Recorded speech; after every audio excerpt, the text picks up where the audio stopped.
Hi friends, welcome back. നിങ്ങൾ electric vehicles ഉപയോഗിക്കുന്നവരാണെങ്കിൽ നിങ്ങളുടെ friends അതുപോലെ ഫാമിലിയിലുള്ളവരൊക്കെ ഇലക്ട്രിക് വെഹിക്കിൾസിനെ കുറിച്ചിട്ടുള്ള അഭിപ്രായങ്ങൾ ചോദിക്കുന്നത് ഈയിടെയായിട്ട് കുറച്ച് കൂടിയിട്ടുള്ളതായിട്ട് ഫീൽ ചെയ്തിട്ടുണ്ടാവും. എനിക്കങ്ങനെ ഫീൽ ചെയ്തിട്ടുണ്ട്. ഇതിന് കാരണം മാർക്കറ്റിൽ മഹീന്ദ്ര കൊണ്ടുവന്നിട്ടുള്ള മഹീന്ദ്രയുടെ born electric EV BE6 EV ഇതിൻ്റെയൊക്കെ റോഡ് പ്രസൻസ് പറയുകയാണെങ്കിൽ അപാരം തന്നെയാണ്. സാധാരണക്കാരുടെ കമ്പനിയായിട്ടുള്ള മാരുതി സുസുക്കിയുടെ ഈ വിറ്റാര EV മാർക്കറ്റിൽ തന്നെ വളരെയധികം ഓളം സൃഷ്ടിക്കുന്ന ഇലക്ട്രിക് വിപ്ലവം തന്നെയായിരിക്കാം. നിലവിൽ നീ ഉപയോഗിക്കുന്ന പഞ്ച് EV എങ്ങനെയുണ്ട്? MG വിൻസർ എടുക്കുന്നതാണോ പഞ്ച് EV എടുക്കുന്നതാണോ നല്ലത്? എന്തായാലും ഒന്നും നോക്കാനില്ല, പഞ്ച് EV എടുക്കാൻ പോവുകയാണ്. ഇങ്ങനെയൊക്കെ ചിന്തിക്കുന്നവരോട് ഒന്നേ പറയാനുള്ളൂ, വരും മാസങ്ങളിൽ ഒരുപാട് EV കാറുകളാണ് ഇന്ത്യയിലോട്ട് വരാൻ പോകുന്നത്. ഒന്നുകൂടെ വെയിറ്റ് ചെയ്ത് എടുക്കുകയാണെങ്കിൽ മികച്ചത് തന്നെ നിങ്ങൾക്ക് എടുക്കാവുന്നതാണ്. ഇന്ന് നമുക്ക് നോക്കാം ഇന്ത്യയിൽ ആൾറെഡി കമ്പനികൾ പ്രഖ്യാപിച്ചിട്ടുള്ള വരാനിരിക്കുന്ന ഇലക്ട്രിക് കാറുകളെ കുറിച്ച്. അതിനോടൊപ്പം തന്നെ പല റിപ്പോർട്ടുകളിൽ നിന്നും മനസ്സിലാക്കിയിട്ടുള്ള ഇന്ത്യയിൽ വരാൻ ഏറെ സാധ്യതയുള്ള ചില ഇലക്ട്രിക് കാറുകളെ കുറിച്ചും ഈ വീഡിയോയിൽ വിശദീകരിക്കുന്നുണ്ട്. എല്ലാവരും വീഡിയോ ഫുള്ളായിട്ട് കാണുക. ടാറ്റ മോട്ടോഴ്സ് അവരുടെ പുതിയ Active.e Gen 2 platform legendary land rover D8 architecture അടിസ്ഥാനമാക്കിയിട്ടുള്ള ഈ പ്ലാറ്റ്ഫോം ടാറ്റയും ജാഗോർ ലാൻഡ് റോവറും ചേർന്ന് വികസിപ്പിച്ചിട്ടുള്ളതാണ്. ഇനി വരാൻ പോകുന്ന ടാറ്റ ഇലക്ട്രിക് കാറുകൾ ഈ പ്ലാറ്റ്ഫോമിലായിരിക്കും. ടാറ്റ ഹാരിയറിൻ്റെ ഇലക്ട്രിക് വേർഷനായിട്ടുള്ള ഒരു torquey vehicle 500 Nm torque produce ചെയ്യുന്ന ടാറ്റ ഹാരിയർ EV വരാൻ പോവുകയാണ്. ടാറ്റ Gen 2 Active.ev പ്ലാറ്റ്ഫോമിലാണ് നിർമ്മിച്ചിട്ടുള്ളത്. ഡ്യുവൽ മോട്ടോർ സെറ്റപ്പ് വരുന്നുണ്ട്. ബാറ്ററി ആകട്ടെ 60 മുതൽ 70 കിലോവാട്ട് വരെയാണ് കപ്പാസിറ്റി പറയുന്നത്. റേഞ്ച് ആകട്ടെ 500+ കിലോമീറ്റേഴ്സാണ് വരുന്നത്. ടാറ്റയുടെ ആദ്യത്തെ 3 റോ ഇലക്ട്രിക് SUV നമ്മുടെ ടാറ്റ സഫാരിയുടെ ഇലക്ട്രിക് വേർഷൻ റേഞ്ച് മാത്രമേ കമ്പനി പുറത്ത് വിട്ടിട്ടുള്ളൂ. റേഞ്ച് അപ് ടു 500 കിലോമീറ്റേഴ്സ് ആയിരിക്കും. അതുപോലെ തന്നെ ടാറ്റയുടെ ഓൾഡ് ലെജൻഡറി ടാറ്റ സിറയുടെ ഒരു electric version Tata Sierra EV വരാനിരിക്കുന്നുണ്ട്.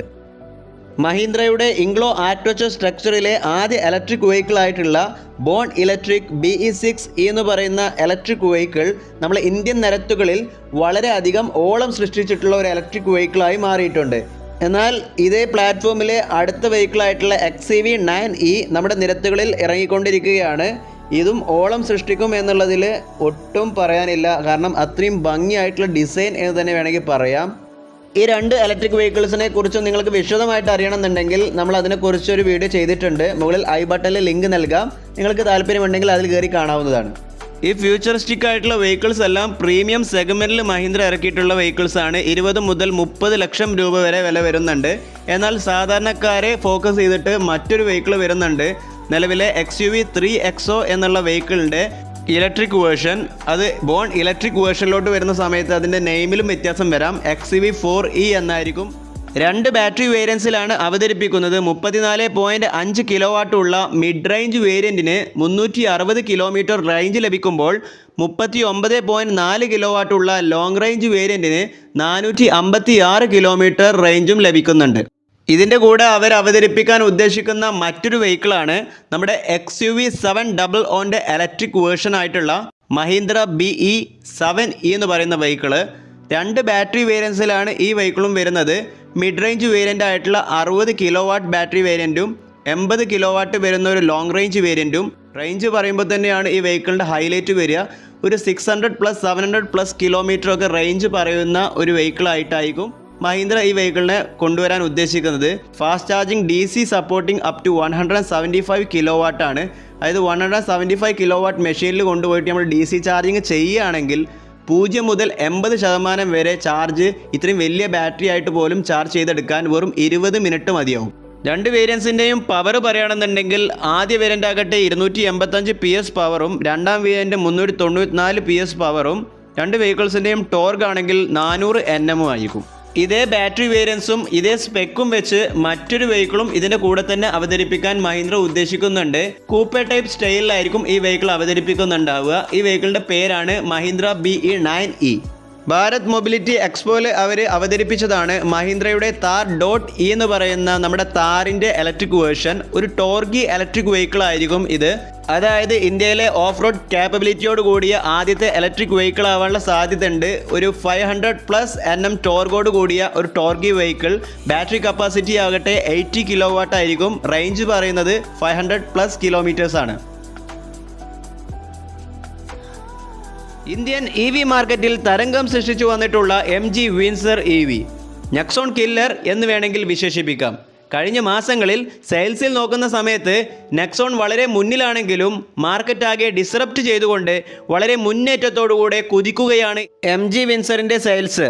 വരും മാസങ്ങളിൽ നെക്സോണിൻ്റെ സെയിൽസ് തകർക്കാൻ വേണ്ടി MG വിൻസറിൻ്റെ അപ്ഡേറ്റഡ് വേർഷനായിട്ടുള്ള 50 kW വരുന്ന വലിയ ബാറ്ററി വേരിയൻറ്റ് വരികയാണ്. മുന്നത്തെ വേർഷനിൽ ആകെ ഉണ്ടായിരുന്നൊരു ഡ്രോബാക്കും 38 kW ഈ ബാറ്ററി ബാക്ക് തന്നെയായിരുന്നു. റേഞ്ച് പ്രോബ്ലം, അതായത് 331 കിലോമീറ്റർ കമ്പനി റേഞ്ച് പറയുന്നുണ്ടെങ്കിലും റിയൽ വേൾഡ് റേഞ്ചായ 260 കിലോമീറ്റർ മാത്രമായിരുന്നു ലഭിച്ചിരുന്നത്. 50 kW വലിയ ബാറ്ററി ബാക്ക് ആവുമ്പോൾ ഏകദേശം റേഞ്ച് MG ZS EVയെ പോലെ തന്നെ 461 കിലോമീറ്റർ റേഞ്ച് കിട്ടാനുള്ള സാധ്യതയുണ്ട്. പുതിയ വേർഷനാകട്ടെ നിലവിലെ വേർഷനേക്കാളും 1.5 ലക്ഷം രൂപ കൂടുതലായിരിക്കും.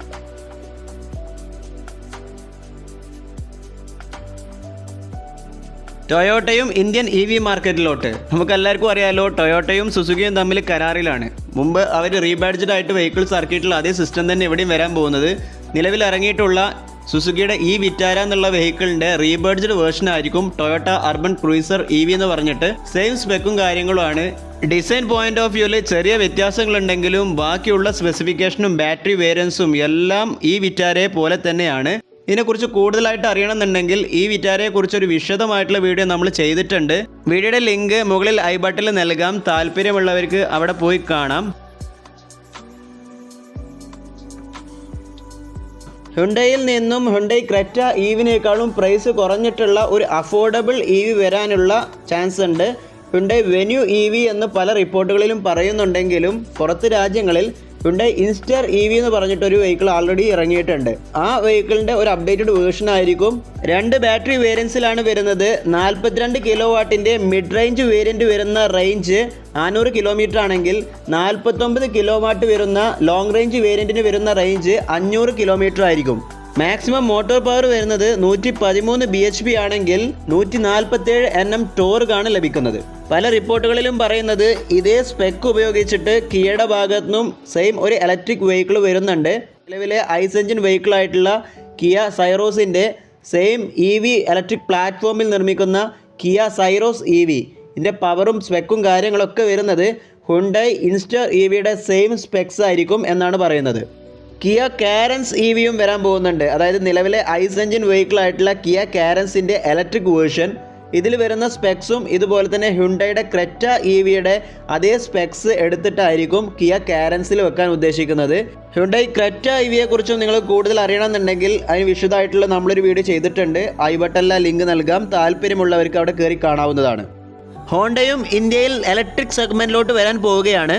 ഹോണ്ട ഇൻ്റർനാഷണൽ മാർക്കറ്റിൽ അവരുടെ Honda's first complete electric SUV car ആയിട്ടുള്ള ഹോണ്ട പ്രൊലോഗ് അവതരിപ്പിച്ച് വളരെ സക്സസ് ആയിട്ട് മുന്നേറിക്കൊണ്ടിരിക്കുകയാണ്.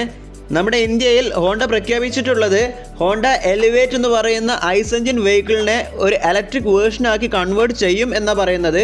ഹോണ്ട എലവേറ്റ് SUVയും ഹോണ്ട പ്രൊലോഗും കണ്ടു കഴിഞ്ഞാൽ ഏകദേശം ഒരുപോലെയൊക്കെയാണ് കാണാൻ തോന്നുന്നുവെങ്കിലും ഒരുപാട് കാര്യങ്ങൾ ഹോണ്ട പ്രൊലോഗിൽ നിന്നും അവർ പഠിച്ചു മനസ്സിലാക്കിയതായിരിക്കും ഹോണ്ട എലവേറ്റിൽ പ്രയോഗിക്കാൻ പോകുന്നത്. ഹോണ്ട പ്രൊലോഗ് എന്ന് പറയുന്ന ഇലക്ട്രിക് വെഹിക്കിൾ ഒരു പ്രീമിയം സെഗ്മെൻറ്റിലുള്ള വെഹിക്കിൾ ആയതുകൊണ്ട് തന്നെ കംപ്ലീറ്റ് കൺവേർഷൻ ഇന്ത്യയിലോട്ട് മാറ്റാൻ കഴിയുന്നുണ്ടാവില്ല. ഇന്ത്യക്ക് പറ്റുന്ന തരത്തിലുള്ള ഒരു ഇലക്ട്രിക് വെഹിക്കിൾ ആയിട്ടായിരിക്കും ഹോണ്ട എലവേറ്റ്, അതായത് ഇന്ത്യക്കാർക്ക് അഫോർഡബിൾ ആയിട്ടുള്ള ഒരു ഇലക്ട്രിക് വേർഷനായിട്ടായിരിക്കും ഹോണ്ട എലവേറ്റ് EVയെ ഇന്ത്യയിൽ അവതരിപ്പിക്കാൻ പോകുന്നത്. ഇൻ്റർനാഷണൽ മാർക്കറ്റിൽ ഹോണ്ട പ്രൊലോഗിനെ 85 kW ബാറ്ററി പാക്കോട് കൂടിയാണ് ഹോണ്ട അവതരിപ്പിച്ചിട്ടുള്ളത്. അതിൻ്റെ റേഞ്ച് പറയുന്നത് ഏകദേശം 480 km ആണ് പറയുന്നത്. 4 വീൽ ഡ്രൈവ് വെഹിക്കിളും അവിടെ അവൈലബിൾ ആയിട്ട് വരുന്നുണ്ട്. മോട്ടോർ പവർ വരുന്നത് മാക്സിമം 300 bhp ആണെങ്കിൽ 355 Nm ടോർഗും ലഭിക്കുന്നുണ്ട്. ഇന്റർനാഷണൽ മാർക്കറ്റിൽ ഹോണ്ട ഇതിൻ്റെ ഒരു plug in hybrid with hydrogen fuel എന്ന് പറഞ്ഞിട്ടുള്ള പുതിയ ടെക്നോളജി ബേസ് ആയിട്ടുള്ള ഒരു ഇലക്ട്രിക് വെഹിക്കിളും അവതരിപ്പിച്ചിട്ടുണ്ട്. ആദ്യം എന്താണ് പ്ലഗ് ഇൻ ഹൈബ്രിഡ് എന്ന് പറയാം. പ്ലഗ് ഇൻ ഹൈബ്രിഡ് എന്താണെന്ന് വെച്ച് കഴിഞ്ഞാൽ ഇലക്ട്രിക് മോട്ടറും ഉണ്ടാവും, നമ്മുടെ വണ്ടിയിൽ ബാറ്ററി ഉണ്ടാവും, അതിൻ്റെ പുറമെ ഒരു ഐസ് എൻജിന് കൂടി ഉണ്ടാവും, ഒരു പെട്രോൾ എൻജിൻ സെപ്പറേറ്റ് ഉണ്ടാവും ഇതേ വെഹിക്കിൾ തന്നെ. നമുക്ക് ചാർജിങ് സ്റ്റേഷനുള്ള ഭാഗങ്ങളിൽ ചെന്ന് കഴിഞ്ഞാൽ ഇലക്ട്രിക് വെഹിക്കിളായിട്ട് തന്നെ നമുക്ക് ചാർജ് ചെയ്തിട്ട് യൂസ് ചെയ്യാം. എന്നാൽ ഇലക്ട്രിക് ചാർജിങ് സ്റ്റേഷൻസ് ഇല്ലാത്ത ഒരു മേഖലയിൽ നമ്മൾ എത്തിപ്പെടുകയാണെന്നുണ്ടെങ്കിൽ വണ്ടിയിൽ പെട്രോൾ ഉണ്ടെങ്കിൽ ആ പെട്രോൾ ഉപയോഗിച്ച് നമുക്ക് പോകാം. ചുരുക്കി പറഞ്ഞാൽ പെട്രോൾ അടിച്ചിട്ടും നമുക്ക് യൂസ് ചെയ്യാം. എന്നാൽ ഇലക്ട്രിക് വെഹിക്കിൾ ആയതുകൊണ്ട് തന്നെ അതിന് മുമ്പിൽ പോർട്ട് ഉണ്ടാവും, ആ പോർട്ടിൽ നമുക്ക് പ്ലഗ് ചെയ്തിട്ട് ചാർജ് ചെയ്തിട്ടും ഈ വെഹിക്കിളിനെ യൂസ് ചെയ്യാൻ പറ്റും എന്നാണ് പറയുന്നത്.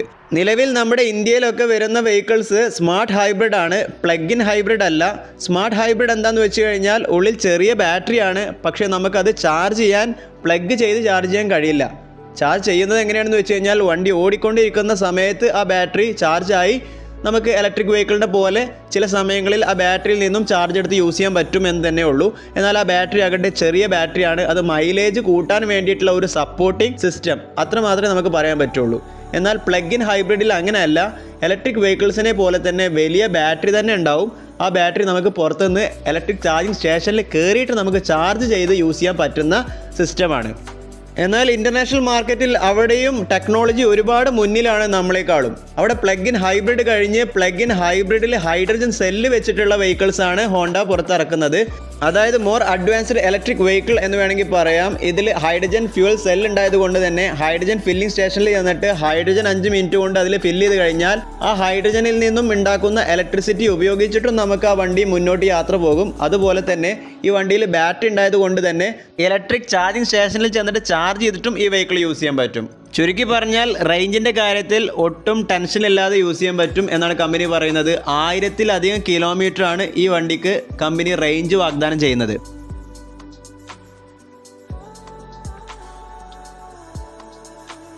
വിയറ്റ്നാമീസ് മൾട്ടിനാഷണൽ EV കമ്പനി ഇന്ത്യയിലോട്ട് വരാൻ ഉദ്ദേശിക്കുന്നുണ്ട്. കമ്പനിയുടെ പേരാണ് വിൻഫാസ്റ്റ്. നമ്മുടെ തമിഴ്നാട്ടിലൊക്കെ അവരുടെ പ്ലാന്റും കാര്യങ്ങളും സ്ഥാപിച്ചിട്ടുണ്ട് എന്നുള്ള ന്യൂസൊക്കെ മുന്നേ വന്നിരുന്നു. വിൻഫാസ്റ്റിൻ്റെ പല വെഹിക്കിൾസും US മാർക്കറ്റിലൊക്കെ ഇറങ്ങിക്കഴിഞ്ഞു. ഇനി ഇന്ത്യൻ മാർക്കറ്റിലോട്ട് ഈ വർഷം അവർ വരാൻ ഉദ്ദേശിക്കുന്നുണ്ട് എന്ന് പറയുന്നു. വിൻഫാസ്റ്റ് VF3 എന്ന് പറയുന്ന മോഡലായിരിക്കും നമ്മുടെ ഇന്ത്യൻ മാർക്കറ്റിലെ ഒരു ബഡ്ജറ്റ് കിങ് ആയിട്ട് വരാൻ പോകുന്ന ഒരു ഇലക്ട്രിക് വെഹിക്കിൾ എന്നാണ് എനിക്ക് തോന്നുന്നത്. കാണാൻ ഏകദേശം നമ്മുടെ മാരുതി സുസുക്കിയുടെ ജിംനിയുടെ പോലെ തന്നെ ആയിരിക്കാം. 18.64 കിലോവാട്ട് വരുന്ന ബാറ്ററിയിൽ റേഞ്ച് പറയുന്നത് 215 കിലോമീറ്റർ ആണ്. 43.5 bhp പവറാണ് വരുന്നത്. ടോർക്ക് ആകട്ടെ 110 Nm വരുന്നുണ്ട്. 7 കിലോവാട്ടിൻ്റെ AC ഫാസ്റ്റ് ചാർജിങ് സപ്പോർട്ട് ചെയ്യുന്നുണ്ട്. അതായത് വീട്ടിൽ നിന്നും ഈ വെഹിക്കിൾ ഈ AC ഫാസ്റ്റ് ചാർജർ യൂസ് ചെയ്ത് ചാർജ് ചെയ്യുകയാണെന്നുണ്ടെങ്കിൽ വെറും 3 മണിക്കൂർ കൊണ്ട് ചാർജ് ചെയ്തെടുക്കാവുന്നതാണ്. 30 കിലോവാട്ടിൻ്റെ DC ഫാസ്റ്റ് ചാർജിങ് സപ്പോർട്ടും ഉണ്ട്. അതായത് 10% മുതൽ 70% വരെ ചാർജ് ചെയ്തെടുക്കാൻ വെറും 36 മിനിറ്റ് മതി. ഇവരുടെ ഒരുപാട് വെഹിക്കിൾസ് വരുന്നുണ്ട്. വിൻഫാസ്റ്റ് VF5 വരുന്നുണ്ട്, VF6 വരുന്നുണ്ട്, VS7, VF8, VF9 എന്നുള്ള ഒരുപാട് വേർഷൻ വെഹിക്കിൾസ് വരുന്നുണ്ട്. ഓരോ വെഹിക്കിൾസും ഓരോ വേർഷൻസ് 5, 6, 7 എന്ന് പറയുന്ന പോലെ തന്നെ ഓരോ സെഗ്മെൻറ്റും മാറുന്നത് കൊണ്ട് തന്നെ പ്രൈസിലും ഡിഫറൻസ് വരുന്നുണ്ട്. ഇതിൽ വിൻഫാസ്റ്റ് VF3 എന്ന് പറയുന്ന വെഹിക്കിൾ തന്നെ ആയിരിക്കും ഒരു ബഡ്ജറ്റ് കിങ് വെഹിക്കിൾ. അതായത് 10 ലക്ഷം രൂപയുടെ ഉള്ളിലായിരിക്കും ഇന്ത്യയിൽ ഈ വെഹിക്കിൾ ലോഞ്ച് ചെയ്യാൻ പോകുന്നത്. 2023 സുസുക്കി അനൗൺസ് ചെയ്തത് EVX എന്ന് പറയുന്ന അവരുടെ ഇലക്ട്രിക് വെഹിക്കിൾ വരാൻ പോകുന്നുണ്ട് എന്നുള്ളതായിരുന്നു. EVX എന്ന് പറയുന്നത് അവരുടെ പ്രോട്ടോടൈപ്പ് വേർഷൻ ആയിരുന്നു ഈ വിറ്റാരയുടെ. അതിപ്പോൾ നിലവിൽ ഇറങ്ങിക്കഴിഞ്ഞു. എന്നാൽ അതിൻ്റെ കൂടെ തന്നെ അവർ അനൗൺസ് ചെയ്തിരുന്നതാണ് EWX എന്ന് പറയുന്ന അവരുടെ മറ്റൊരു ചെറിയ ഇലക്ട്രിക് വെഹിക്കിളും വരാൻ പോകുന്നുണ്ട് എന്നുള്ളത്. അന്ന് എക്സ്പോയിൽ വാഗണർ എന്നാണ് പറഞ്ഞിരുന്നത്. അതായത് അവരുടെ ഇലക്ട്രിക് പ്ലാറ്റ്ഫോം ആയിട്ടുള്ള ഹെർടെക് പ്ലാറ്റ്ഫോമിൽ വാഗണറിൻ്റെ പുതിയ പ്ലാറ്റ്ഫോം നിർമ്മിച്ച് കുറച്ചുകൂടി ഡിസൈനിലൊക്കെ മാറ്റം വരുത്തി ആ ടാൾബോയ് ഡിസൈൻ നിലനിർത്തിക്കൊണ്ടുള്ള ഒരു ഇലക്ട്രിക് വേർഷൻ ഓഫ് വാഗണർ ആയിരിക്കും വരാൻ പോകുന്നത്. ബാറ്ററി റേഞ്ച് കമ്പനി പറയുന്നത് ഏകദേശം 230 കിലോമീറ്റർ ആണ്. ഈ വെഹിക്കിളും നമുക്ക് ബഡ്ജറ്റ് റേഞ്ചിൽ തന്നെ പ്രതീക്ഷിക്കാം. ഒരു 10 ലക്ഷം രൂപയുടെ താഴെ വരുന്ന ആദ്യത്തെ ഇലക്ട്രിക് വെഹിക്കിൾ മാരുതി സുസുക്കിയിൽ നിന്നും ആവാം എന്നുള്ള സാധ്യതയുണ്ട്. ഫ്രഞ്ച് കമ്പനിയായിട്ടുള്ള നിലവിൽ ഇന്ത്യയിലുള്ള റിനോൾട്ടിൻ്റെ ഭാഗത്തു നിന്നും അപ്ഡേറ്റ്സ് ഉണ്ട്. റിനോൾട്ടിൻ്റെ ക്വിഡിൻ്റെ EV വരുന്നുണ്ട് എന്നുള്ളതാണ് അപ്ഡേറ്റ്. നിലവിൽ ഇൻ്റർനാഷണൽ മാർക്കറ്റിൽ റിനോൾട്ടിൻ്റെ ഒരുപാട് ഇലക്ട്രിക് വെഹിക്കിൾസ് ഇറങ്ങുന്നുണ്ട്.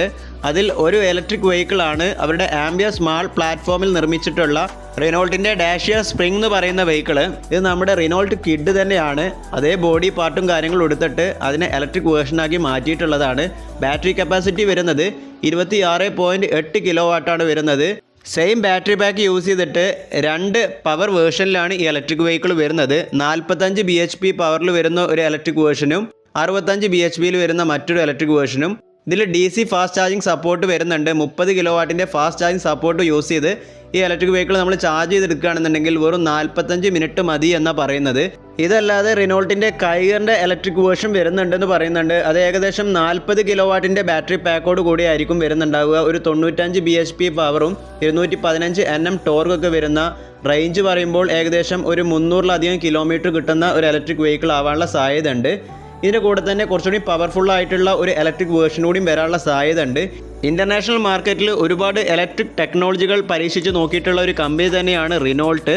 യൂറോപ്യൻ രാജ്യങ്ങളിൽ റിനോൾട്ടിൻ്റെ റാഫേൽ എന്ന് പറയുന്ന ഒരു electric plug in hybrid vehicle ഉണ്ട്. 22 കിലോ വാട്ടിൻ്റെ ബാറ്ററി പാക്കും 1.2 ലിറ്ററിൻ്റെ ടർബോ ചാർജ്ഡ് 3 സിലിണ്ടർ പെട്രോൾ എഞ്ചിനോട് കൂടെ വരുന്ന ഒരു വെഹിക്കിളാണ്. ഇങ്ങനെ നോക്കുമ്പോൾ റിനോൾട്ട് എന്തായാലും ഇന്ത്യൻ മാർക്കറ്റിൽ അവരുടെ ഇലക്ട്രിക് വിപ്ലവം കൊണ്ടുവരും എന്നുള്ളത് തന്നെ നമുക്ക് പ്രതീക്ഷിക്കാം. ഇതൊന്നുമല്ലാതെ പ്രമുഖ കമ്പനികളായിട്ടുള്ള ടെസ്ല, BYD എന്നുള്ളവരെല്ലാം ഇന്ത്യക്ക് വേണ്ടിയിട്ട് സ്പെഷ്യലൈസ്ഡ് ആയിട്ടുള്ള ഇലക്ട്രിക് വെഹിക്കിൾസ് നിർമ്മിക്കാൻ തുടങ്ങിയിട്ടുണ്ട് എന്നുള്ള റിപ്പോർട്ടുകളുണ്ട്. അങ്ങനെ പറയുമ്പോൾ ഇന്ത്യ തന്നെയാണ് ഇനി അടുത്ത ഇലക്ട്രിക് ഹബ്ബ് എന്ന് വേണമെങ്കിൽ നമുക്ക് പറയാം. നമ്മുടെ വീഡിയോ നിങ്ങൾക്ക് എല്ലാവർക്കും ഇഷ്ടപ്പെട്ടു എന്ന് തന്നെ വിചാരിക്കുന്നു. ഇങ്ങനെയുള്ള വീഡിയോ നിങ്ങൾക്ക് താല്പര്യം ഉണ്ടെങ്കിൽ ലൈക്ക് അടിക്കുക, സബ്സ്ക്രൈബ് ചെയ്യുക, കമൻ്റ് ഒക്കെ നൽകി സപ്പോർട്ട് ചെയ്യുക. അടുത്ത വീഡിയോയുമായി നമ്മൾ തമ്മിൽ കണ്ടുമുട്ടുന്നതുവരെ I am going to signing off. This is your friend Fasi Muhammad.